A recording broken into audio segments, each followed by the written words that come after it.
Hey guys, welcome to another, well, this isn't going to be really a review for this game because, I don't really feel like this game deserves or even needs a review. I feel like this game just needs people to support it, honestly. And I'm going to give my best attempt to convince you, to persuade you, and to get you on board with the hype train that is Fighting Egg Lair.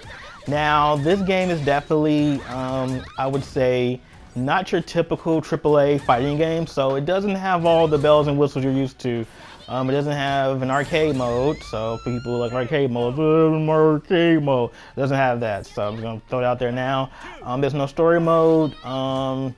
It's pretty bare bones in terms of content. The most you can possibly do in this game is fight people online, fight people locally, do the immense trials the game has. There's a whole bunch of like mission mode pretty much, so you can like go through all the like weird. This game has a really fun, robust mission mode because they have like really different types of missions. Like one of the missions for one of the characters, Kyrie, his mission is to keep himself in the air for 10 seconds. And that may not make sense to just telling you right now, but if you actually play the game a little bit more, you'll see like, oh, that's what that meant. That's what he meant by that. It has a really like unique like way of doing missions, which I love because that's one of the things I loved about the original Street Fighter X games, because the mission mode was so fun. It's actually the first game I actually spent all of my available time playing and trying to like do all the missions for the game, and I think I actually succeeded once when I was younger. I actually did all the missions for Street Fighter X. So I'm gonna try to do the same thing it is with this game too, because I think the mission mode is probably one of my favorite mission modes I've had the chance of playing like in recent years. So now that you know what it doesn't have, I can just talk about what it does have.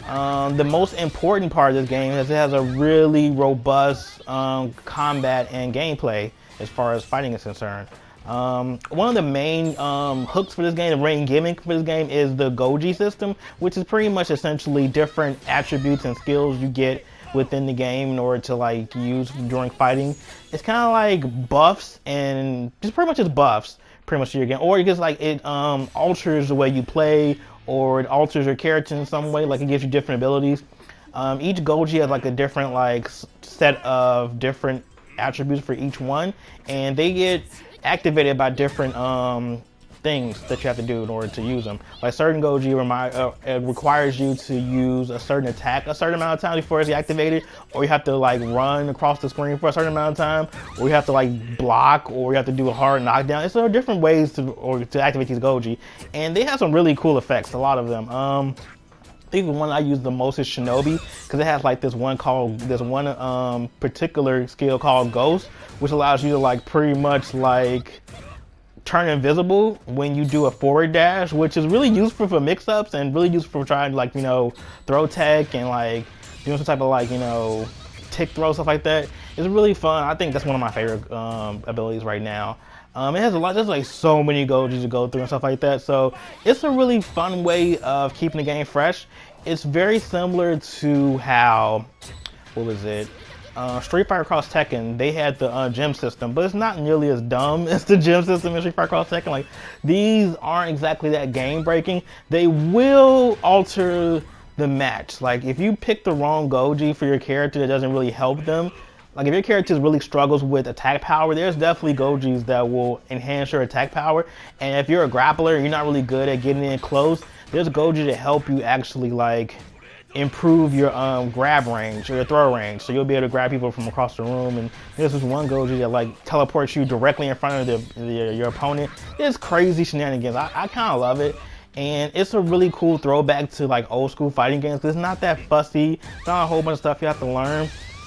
It's very straightforward, and it's a lot of fun. I think I've spent maybe today alone maybe like 6 hours playing online. And that's another thing I want to talk about. The online for this game is actually really, really good. It's very simple to the point. You just click a few things and you just wait for somebody to fight you.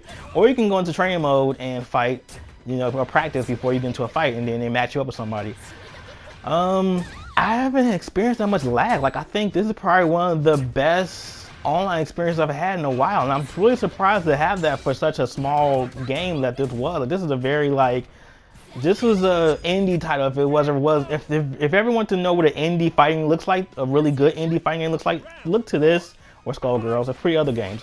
But the fact that this game has a better netcode than some of the AAA fighting games is really, really telling about how some fighting games are being used online. But that's neither here nor there. I'm talking about, let's just keep it to Fighting X layer.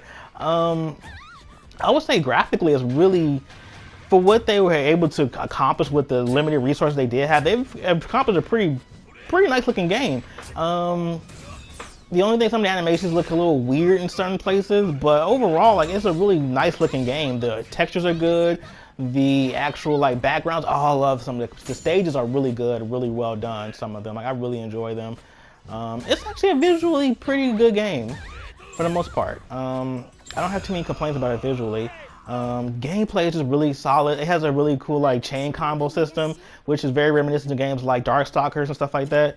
And it's really easy to pick up and play, which I like, because, well, for me, I've already had like a install like knowledge of playing the earlier Street Fighter EX games back in the day, so I already had like prior knowledge to it. But even if I didn't, I probably could pick this game up fairly easily and be pretty competent pretty early on.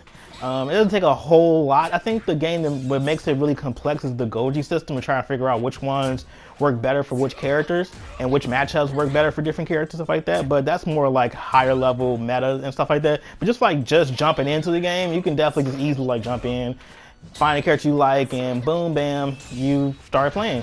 I think, oh yeah, I gotta talk about the 2 versions of the game. So when you're actually in the store, the PlayStation Store to actually purchase the game, there's 2 versions. There's the standard version and there's the light version.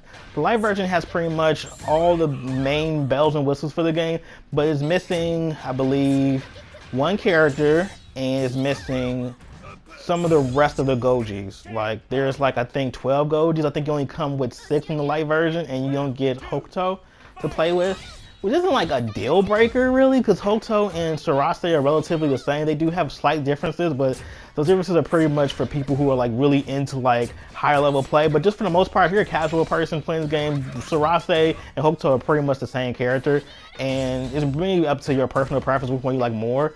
If you like more of a shrine maiden, then I would definitely go with trying to get Hokuto, and if not, Sarase looks great, so just stick with her, honestly.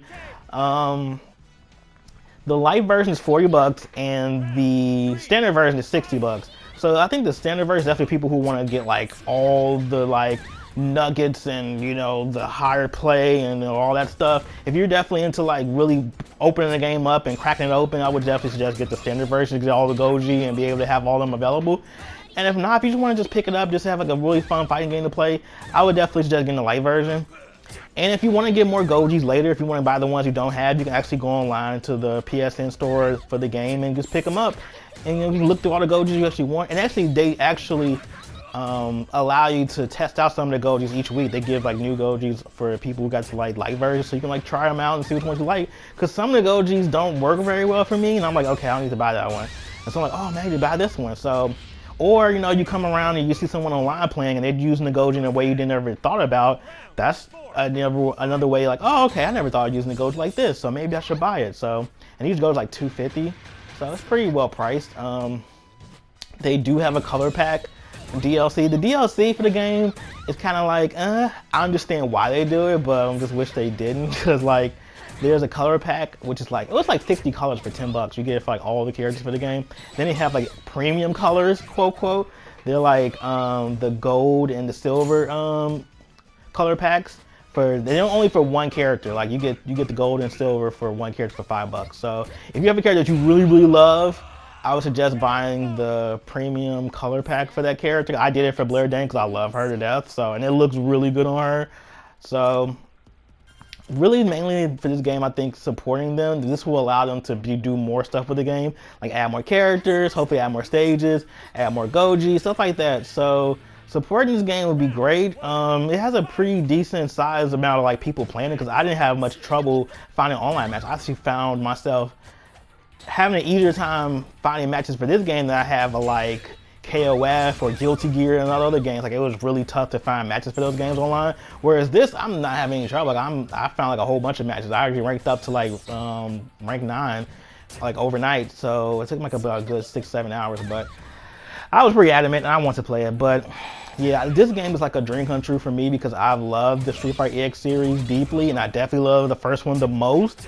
And for them to bring that game back and bring it into a modern day fighting game like aesthetic is just so incredible to me. Like this is like a dream come true for me, and I just hope more people decide to play it and get on track and get on this like hype train with me. Like come on board, just try it out. Hopefully if you go to tournaments or you go like your local like fighting game scene, hopefully somebody has a copy of it, you can like try it out. And hopefully you catch the bug too and love the game as much as I do. Alright, so what do you guys think about Fighting X? Have you played it? Have you not played it? Are you interested in it? Do you think that you might try it out? Let me know in the comments below. You actually find me online probably playing. So yeah, thanks for watching guys. I'll see you next time.